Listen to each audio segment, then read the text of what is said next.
我嫂子有2个子宫，一个用来生孩子，一个用来满足男人。爹和哥哥都疼嫂子，村里人都说我哥好福气，可他们不知道嫂子是被我哥杀了做成吐气才这样。她现在不光能生，还能榨干男人。现在嫂子快不行了，几天前她在粥里放了巴豆，害得全家人上吐下泻。趁着我们都虚得起不来床的时候，她摸黑从家里跑了，还是村头里的姚二蛋起夜时撞见了，大声叫嚷起来，全村人帮忙才把她给抓。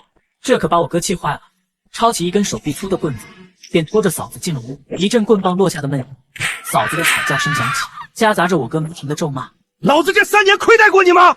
村里的媳妇不是打断了腿，就是用铁链子一直拴着，老子除了刚开始拴了你1个月，什么时候还拴过你？我还真以为你定下心来了，谁知道你居然还想着跑！我打不死你！我哥房里棍棒的声音变成了耳光的声音，嫂子也从惨叫变成了哀求。我爹听见这动静，拉着我走开了，嘴里还感慨着：这女人啊，还是得有孩子了才会老实。要不是因为晚娘生不出孩子，也不至于嫁进来3年了还想着跑。说起来，当时娶嫂子，家里还花了好大一笔钱呢。我哥从屋里出来后，我爹又进去了，只是刚进去，便拍着大腿出来，撵上我哥。这回下手怎么这么重？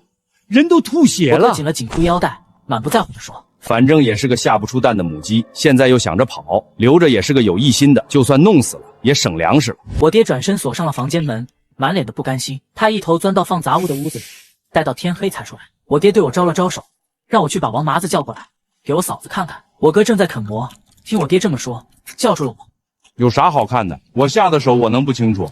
还叫王麻子，花这冤枉钱干啥？我爹没理他，只让我快去，用跑的。王麻子是村里的赤脚大夫，村里有人病了，都找他。等王麻子跟着我气喘吁吁的进了家门，立马就被我爹领进屋去。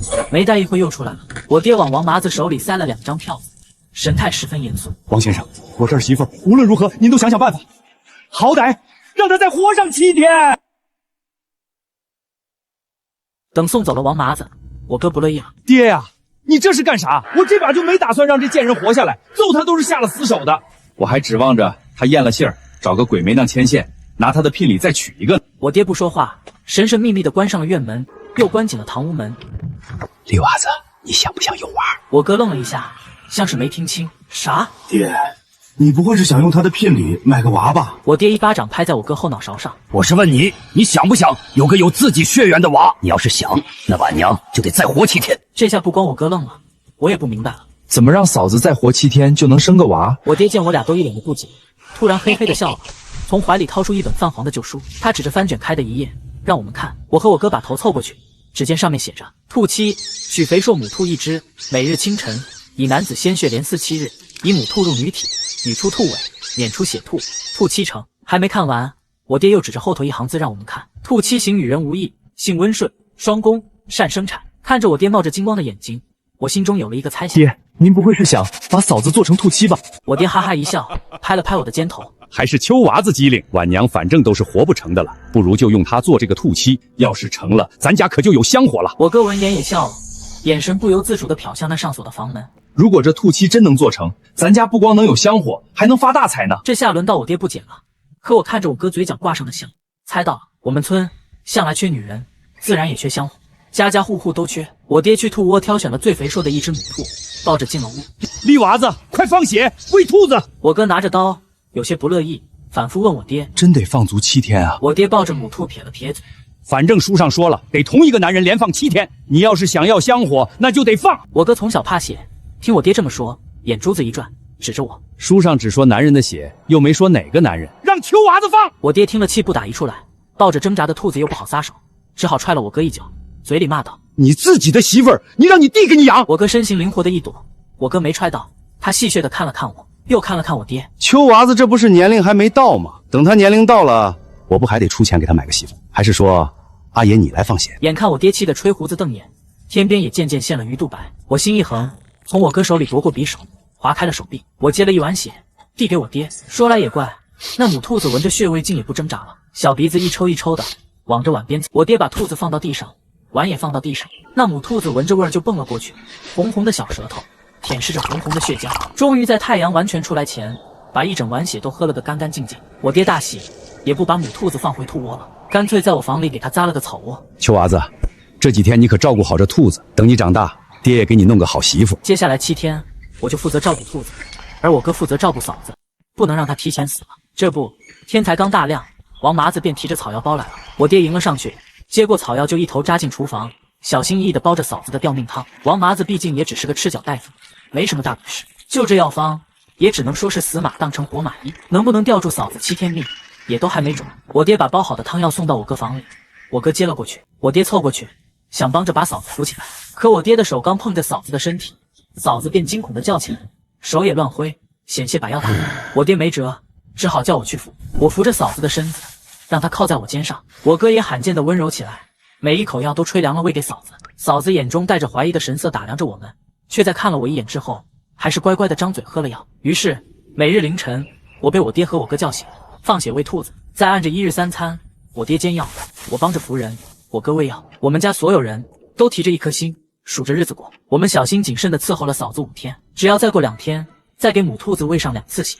嫂子的命就走到尽头了。可变故偏生出现在了第5天。第5天傍晚时分，我照旧扶着嫂子，让她靠在我肩上，我哥喂她喝药。可喝了不到半碗，嫂子突然皱紧了眉头，她身子猛地往前一扑，手捂紧了嘴，看样子像是想吐。我赶紧拍着她的背帮她往下顺。嫂子，这样能治你的病，你可不能吐了。我不说还好，一说嫂子哇的一声吐了出来，药汤混合着血水吐了我哥一身。我哥当即便暴怒而起，一巴掌狠狠地落到嫂子脸上。臭婆娘，给你2天好脸色，你还蹬鼻子上脸是吧？说罢，举着拳头又要扑过去揍嫂子。这可吓坏了我爹，赶紧拦住我哥，不停地让他再忍忍，再忍忍。嫂子本来就是半只脚踏上了黄泉路的人，又被我哥这么一打，当即便要不行了。我爹叫我赶紧去请王麻子，无论如何得熬过7天啊。这回我再带着王麻子回来时，嫂子已经躺在床上，出气多进气少了。王麻子又是扎针又是放血的，急得额头都堆了一层细细密密的汗。最终王麻子还是洗了手，对着我们摇了摇头，他怕是不成了，快则今晚，慢则明天傍晚前，还是赶紧问问有没有什么话没说，心愿没了的吧。我爹又抽了几张票子想塞给王麻子，王麻子却捂着口袋避开了。将死之人的枕巾我不收。王麻子一走，我爹顿时颓了下来。养在我屋里的母兔子不知什么时候弄开门跑了出来，只他蹦到我爹脚边，立起身子来，2只前爪扒着我爹的腿，一双眼红的滴血。我爹一见母兔子也哭了，他把兔子抱起来，似是在对自己说，也似在对兔子说，这么多天都过来了，就差最后一点了，就差一点你就能做人了。母兔子侧着头盯着我爹眨了眨眼，突然从他身上蹦下去，径直往着我哥屋里跑过去。我和我爹赶紧跟了上去，只见那母兔子蹦上了床，蹲在了嫂子枕头边，用自己的头贴着嫂子的头。嫂子头动了动，竟缓缓地睁开了眼，看了看四周，只是没多会儿，她又虚弱地闭上了眼，只是这回呼吸匀称了些许。这幅景象我爹也不知道怎么解释，但他知道想要嫂子熬过这2天，绝不能再让我哥照顾嫂子了。秋娃子，既然母兔子自己跑到了你嫂子床上，那这2天你就在这屋打地铺，照顾母兔子，也顺带着照顾你嫂子。这晚我哥被我爹拎去了我屋里，睡了个安生觉。我在嫂子屋里打了个地铺，睡到一半，却觉得什么东西凉凉的贴上了我的身体。我胡乱的伸手去挡，却摸到一团软软的毛茸茸的东西。一个声音像风似的吹进我耳朵里，是嫂子的声音。我被这声音吓得一激灵，猛地惊醒，却看见嫂子好端端的躺在床上，兔子也卧在她身边，一双眼睛泛着红光盯着我，像是有话要说。我被兔子的眼睛盯着，不由自主地走向了床边，坐了下来。这时嫂子却缓缓地睁开了眼，一双眸子含着水似的望着我。阿秋，你想我活吗？说着她竟费劲地撑起了身子，我赶紧伸手去扶，她顺势勾住我的脖子，一副柔弱无骨的样子。我头回和女子靠这么近，僵直着身子，浑身都不自然。恍惚间我看到她的嘴像是分成3瓣动了动。阿秋，你喜欢我，想让我活吗？我推开了她一些，尽量让自己平静下来。我喜欢你，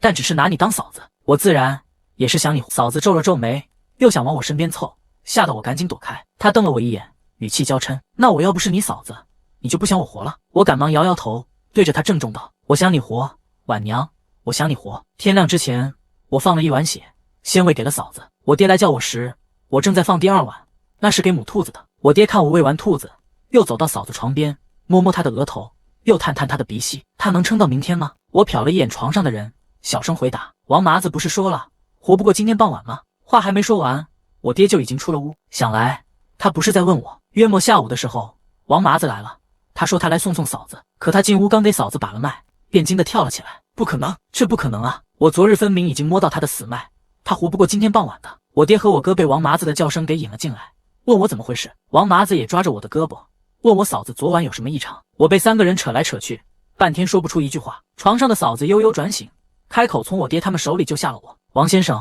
我还能活多久？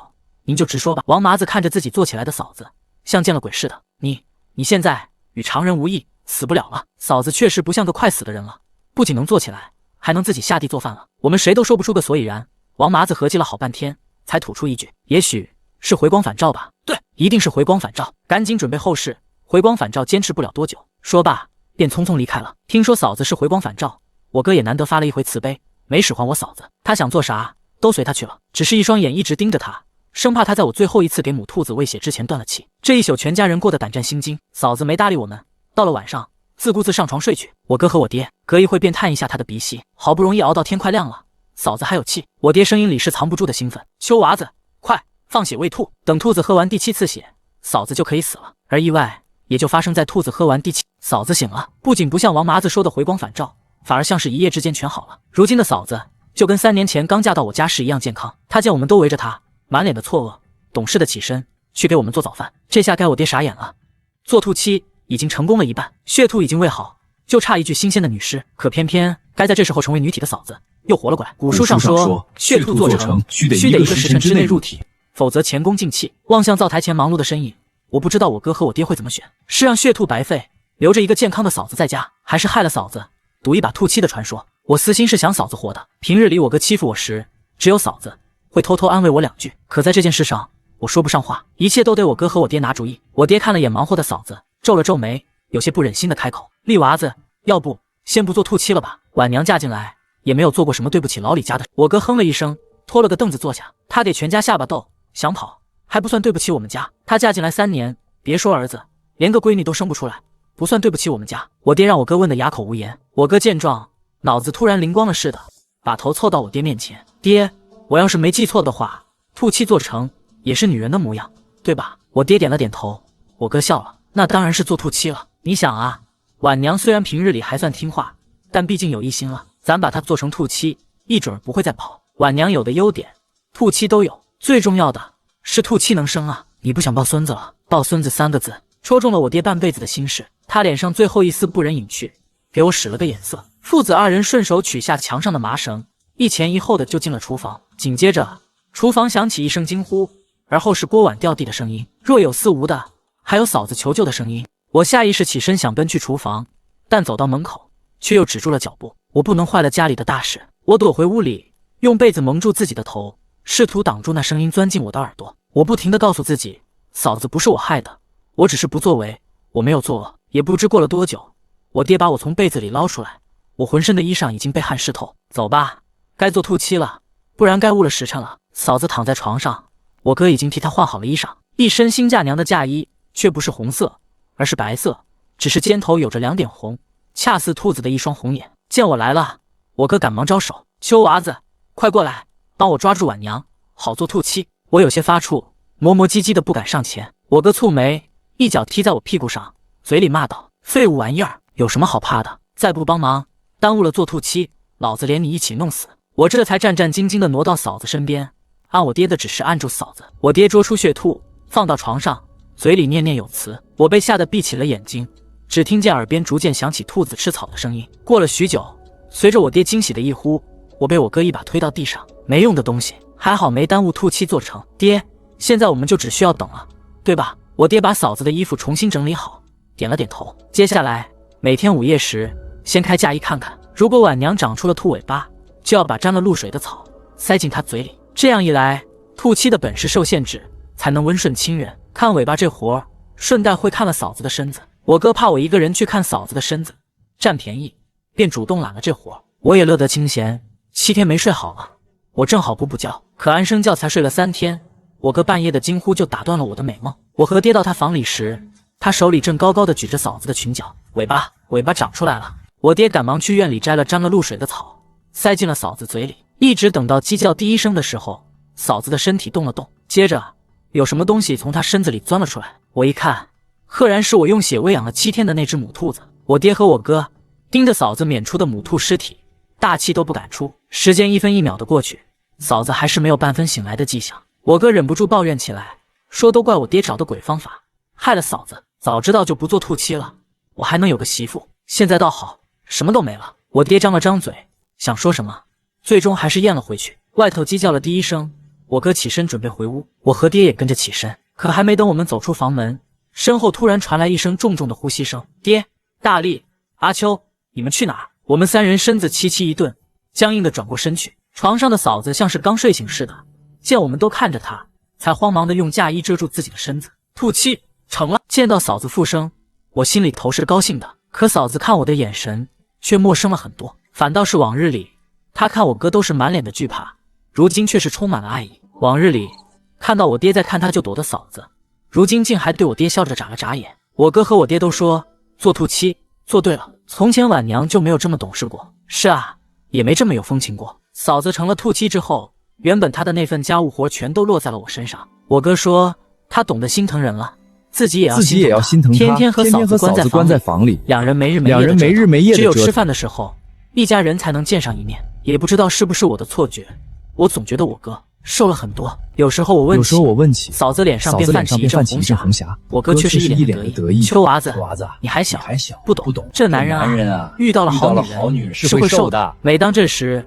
我爹总是把碗重重的放在桌上，大口大口的夹着菜吃。嫂子成了兔妻，我哥是开心了，我爹却再也没怎么。直到1个月后，嫂子吃饭时突然忍不住呕吐起来，我哥着急忙慌的请了王麻子来，一把脉，嫂子竟然已经怀孕了。王麻子还没从嫂子濒死而生的震撼中缓过来，如今又诊出嫂子怀了孕，一时间竟怀疑起自己的医术来。不应该啊，你家晚娘这几年早就伤了身子，按道理来说是没可能怀上孩子的啊。我哥也顾不得王麻子的喃喃自语，豪气的往王麻子手里塞了整整5张票子，把人往外送。可我李丽就是有本事，伤了身子的女人我都能让她怀上。临走前，王麻子交代了一些需要注意的事，其中一条尤为要紧，3个月内胎还没坐稳，夫妻不得同房。送走王麻子，我哥又搂着我嫂子，摸着她的肚子好一阵稀罕，稀罕着，这手就往衣服里伸去了。我提醒我哥王麻子的叮嘱，哥，3个月内不可以。我哥面带不悦，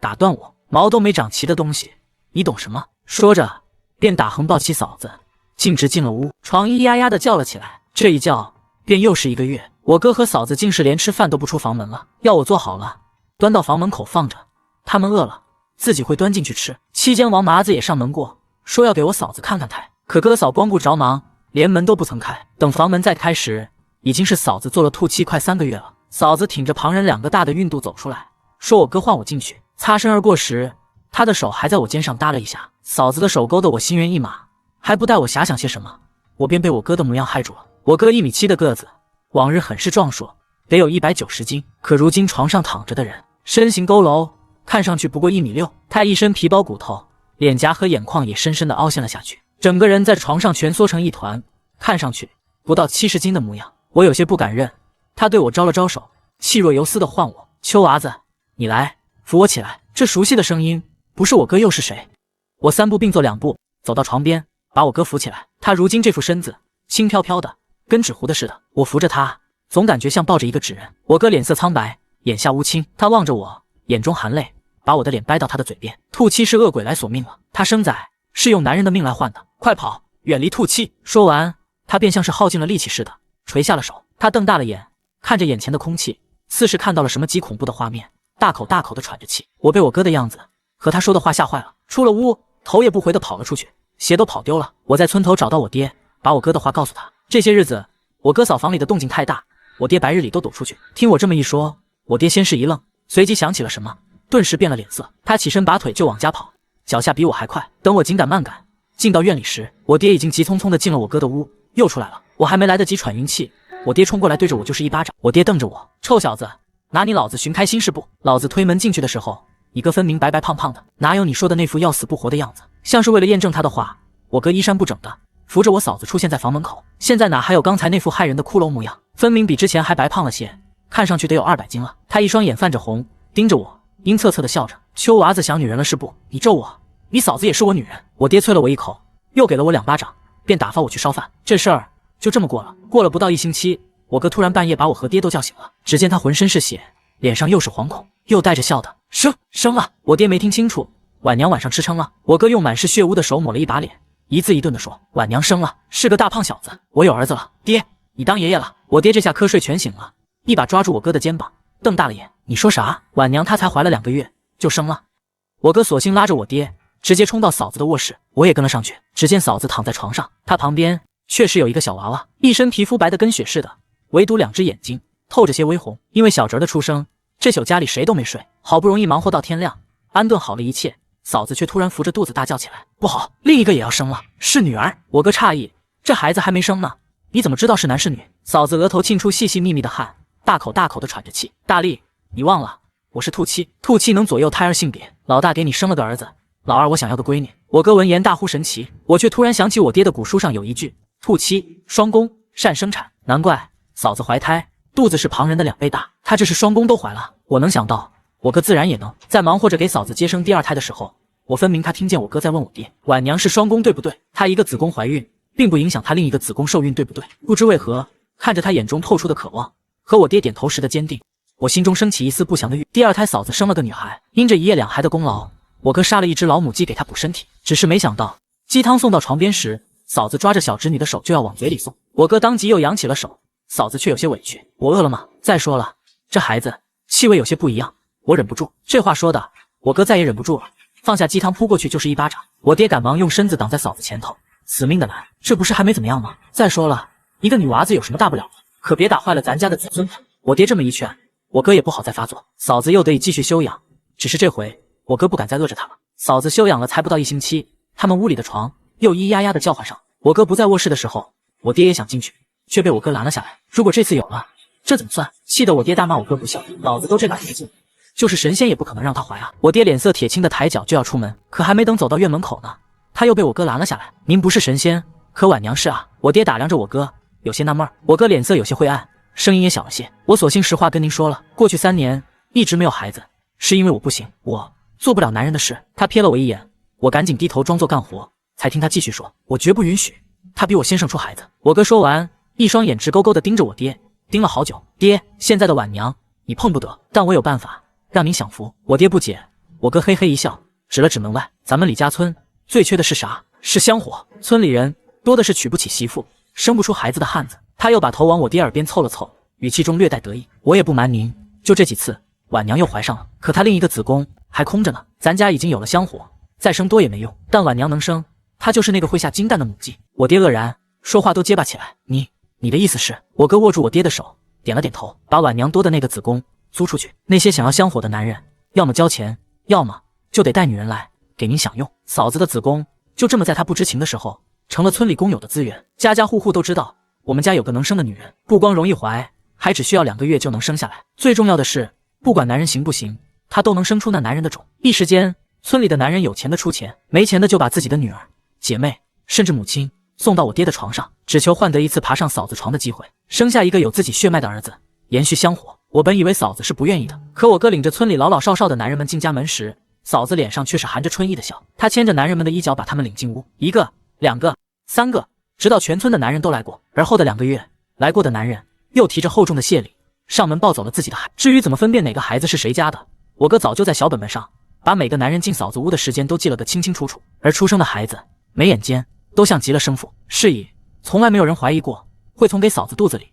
生出不是自己的种来。靠着嫂子，我家成了村里最富的人家，我哥也成了村里威望最高的人。只是在人人都有了香火之后，光顾我家的便没什么人了。这天吃饭时，嫂子突然对我哥提了一句，老公，如今我给李家村人人都带去了香火，但还有1人还没来过呢。我哥夹菜的手顿了一顿，眼神不自觉地瞟向我，见我也在看他，便干笑着应道，看我怎么把秋娃子给忘了。不过咱家现在有钱了，我打算给秋娃子从外面买个媳妇，你们毕竟是叔嫂。嫂子往我哥碗里夹了一筷子油菜，看你想哪去了。我是说咱爹，我嫁进来后，咱爹一直对我不错，让人知道要说你不孝。当初我哥和我爹就是用孝顺这2个字逼着嫂子顺从我爹。我哥和我爹让嫂子给村里人生孩子，就是用的孝顺这2个字。如今嫂子拿孝顺来将我哥的军，若是我哥不答应，就是不孝顺；若是我哥答应了，那岂不是让亲爹给自己戴绿帽子？我心里暗暗叹了一句，嫂子这离间的本事可够厉害的。我哥被嫂子堵得无话可说，我哥嘴上答应，却给我爹甩脸色。我爹一张老脸挂不住，只好讪讪地说，这不合规矩。饶是这样，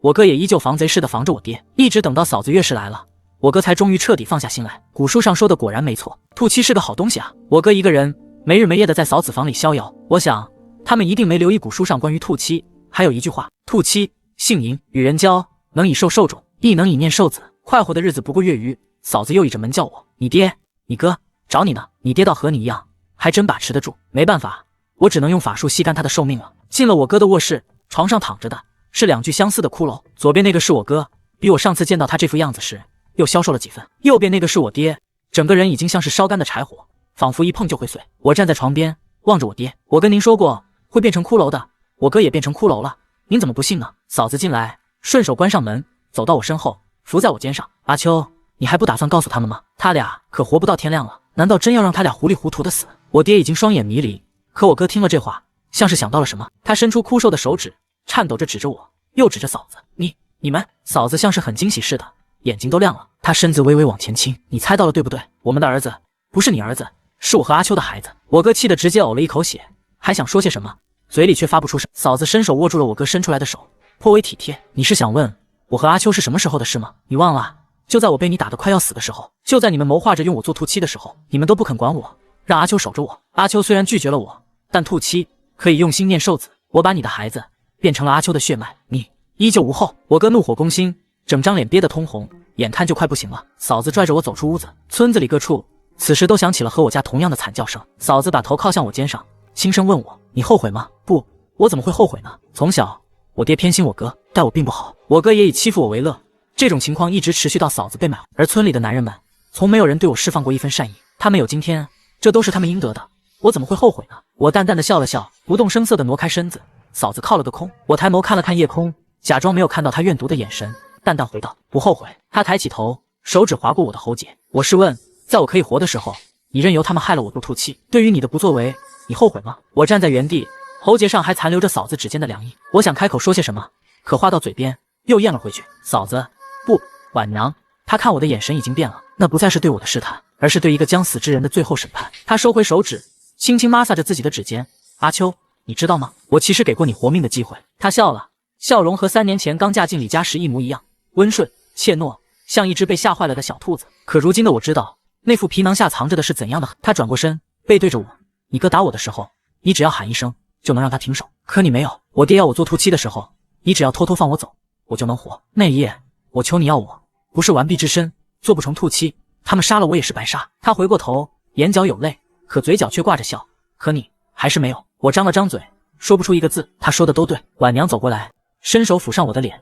我给过你3次机会，3次你都没有选我，现在轮到我选你了。我想往后退，可脚像是定在了地上。他歪着头笑了，放心，我暂时不会杀你，我带你去看场好戏。婉娘拉着我出了院子，村里的景象让我双腿发软。王麻子家门口，他养的那条大黄狗正对着屋里狂吠不止。走近了才看清，屋里的王麻子只剩一把骨头。婉娘拽着我往前走。王麻子当初可是收了你爹的钱，给我开吊命汤的，那汤根本不是吊命的，是让我别死太快的。他明知道你们要拿我做兔妻，还帮你们拖住我的。村口，姚二蛋家的院门大敞着，姚二蛋躺在堂屋里，身上趴着3只血兔。婉娘语气里带着嘲弄，当初我跑的那天夜里，就是他喊的全村人来抓我，他以为他帮了你哥的忙，你哥就会让他免费上一次我的床，结果你哥收了他2只老母鸡，连门都没让他进。我看着姚二蛋已经看不清五官的脸，胃里一阵翻涌，他也该死。婉娘的声音冷得像冰，他该死。那夜我差点就逃出去了，只要过了村口的河，我就自由了。是他把我又推回了火坑，我这才明白为什么婉娘要让村里的男人都来她的房间，那不是恩赐，是诅咒。每一个爬上她床的男人都在用自己的命换一个所谓的香火，而那些被当成香火抱走的男孩，那些孩子真的是那些男人的种吗？婉娘停下脚步，回头看我，你猜？她没给我答案，而是拉着我继续走，走过村头，走过村尾，走过每一户有人没人的院子。这一夜，李家村37户人家，123口人，活着的只剩下我和婉娘，还有2个孩子，不，还有1个人。呼喊救命的声音从村口枯井里传出来，我探头一看，是姚二蛋家的老三姚小柱，他才8岁，平日里在村里偷鸡摸狗，没少欺负我。我问他怎么在井里，婉娘说我扔的。小孩子看到这些场面，总归不太好。姚小柱在井底哭喊，声音越来越小。我问你为什么只留下他？婉娘笑道，我要让他活着，活到18岁，活到娶妻生子，然后他的妻会变成下一个兔妻，李家村会世世代代都是兔妻的村子。我看着他，像是第一次认识这个人，不对，他本来就不是人，他是兔妻。我深吸一口气，你恨的是我爹，我哥，是村里那些欺负过你的男人。可姚小柱才8岁，他做错了什么？婉娘转头看我，眼神里带着怜悯，他做错了什么？阿秋，你是真不知道还是装不知道？婉娘轻笑一声，姚小柱8岁，可他已经会偷看女人洗澡了。上个月他趴在我窗户外面看了3次。你觉得等他18岁，他会变成什么样？我无言以对。婉娘的声音很轻，你爹、你哥，他们也不是生来就是恶人，他们也是从8岁长大的。8岁的孩子不教，就会变成18岁的混子，28岁的恶霸。李家村的男人都是这么养出来的，所以我灭的不只是这一代人，我要让李家村再也没有男人能长大。那晚之后，婉娘留下了我，她说留着我是为了让我看看李家村怎么变成鬼村，看着那些想要香火的男人怎么死。她说话的时候怀里抱着我儿子，小侄女趴在她脚。日子一天天过去，婉娘开始收拾自己，她换了干净衣裳，梳了头，还从柜子里翻出当年嫁过来时戴的那朵红花，别在发髻上。我问她做什么，她对着铜镜笑了笑，说等人。第一个人来的时候是7天后的傍晚，邻村赵家沟的一个男人赶着毛驴，驴背上驮着2袋粮食，他在村口张望了半天，才敢往里走。有人吗？听说这儿有个能生儿子的女人。我蹲在院子里，透过门缝往外看，婉娘迎了出去，脸上挂着笑，和3年前刚嫁到李家村时一模一样。那男人跟着她进了屋，门没关，我听见里头男人的笑，床板的响，还有婉娘若有似无的喘息。天黑的时候，男人出来了，红光满面，像是捡了多大的便宜。值，太值了，2袋粮食换个儿子，值。他赶着毛驴走了，走之前还回头看了一眼。婉娘靠在门框上，笑着朝他挥手。等他的背影消失在村口，他脸上的笑才收起来。阿秋，记上，到日子了就把孩子给人送过去。我进屋，在墙上划了一道。接下来的日子来的人越来越多，消息像长了翅膀，10里8乡都知道了。李家村有个女人能生，只要2个月就能生下儿子，不管男人行不行，远的近的，老的少的，只要是想要香火的都来了。他们带粮食，带布匹，带银元，有的甚至什么都不带，空着手就来了。婉娘来者不拒，她每天都换不同的衣裳，每天都笑，每天都把男人领进屋。我在院子里看着一个又一个男人进去，一个又一个男人出来，每一个出来的时候都红光满面，像是捡了天大的便宜。可他们哪里知道，他们捡的不是便宜，是催命符。我想提醒这些人，可没人信。婉娘说我得看着这些男人是怎么死的。第一个出事的是赵家沟那个男人。2个月后，赵家沟那个男人来了，他是第一个来的，也是第一个来抱孩子的。那天一大早，他赶着毛驴到了村口，脸上带着笑，走路都带风。我来抱儿子。他冲着院子里喊，嗓门大的半个村子都能听见。婉娘抱着一个男婴走出来，赵家沟男人接过孩子，手都在抖。婉娘只是含笑站在门口看着，男人抱着孩子翻身上了毛驴，头也不回的走了。我看着他的背影，张了张嘴，我想喊住他，想告诉他这个孩子不能要，可说了也没用。上一个这么说的人是我，被当成疯子。婉娘站在我身边，声音很轻，你看见了，他想死，我拦不住。当天夜里，赵家沟方向传来一声惨叫，那声音凄厉，像是看到了什么极其恐怖的东西，紧接着哭声、喊声、狗叫声搅成一片。我躺在炕上，睁着眼睛没有动，那声音和我哥死的那晚一模一样，和村里那些男人死的时候一模一样。婉娘不知什么时候站在了我门口，听见了吗？我转头看着她，听见了。你不用每次都说，我知道那是什么，这只是个开始。接下来的日子里，那些来过李家村的男人们一个接一个的死了，个个死相惨状，没有例外。消息像瘟疫一样传开了，李家村的女人生的孩子是妖怪，上了婉娘的床，男人活不过2个月，抱回去的孩子当天夜里就会变成血兔，把男人吸成裤。10里8乡的人开始绕道走，宁肯多翻2座山，也不愿意从李家村村口经过。有人在村口立了一块石碑，上面刻着4个大字，鬼村莫入。后来又有人在石碑上绑了红布条，说是能挡煞，可红布条挂上去第2天就变成了白色，像是被什么东西舔过一样。再也没有人来了。婉娘坐在院子里，看着空荡荡的村口，很久很久没有说话。我问她在想什么，她笑了笑，你看，男人没那么想要香火，他们只是不想比别人少，当香火的代价是自己的命，他们就不来了。我看着她，你恨的是那些男人，他们不来了，你不是应该高兴吗？婉娘转过头看着我，眼睛里泛着暗红。我恨的不是他们，我恨的是这个世道。那些男人死了，可世道还在，他们不来李家村了，可他们会去别的村，买别的女人，打别的女人，让别的女人给他们生儿子。兔妻只有一个，可被当成兔妻的女人到处都。我张了张嘴，说不出话来。她站起身，拍了拍裙摆上的灰，走到我面前，伸手抚上我的脸，她的手指冰凉。阿秋，你知道我为什么留你到现在吗？我摇头。她说，因为我想要一个人记住，记住李家村发生过什么，记住那些男人是怎么死的，记住我是怎么变成这样的。天快亮的时候，远处传来鸡叫，婉娘站起身，问了我最后一次，阿秋，你后悔吗？我看着她的背影，想起她刚嫁进李家村的那天。那天她穿着红嫁衣，坐在炕沿上，低着头，手一直在抖。我给她端了一碗水，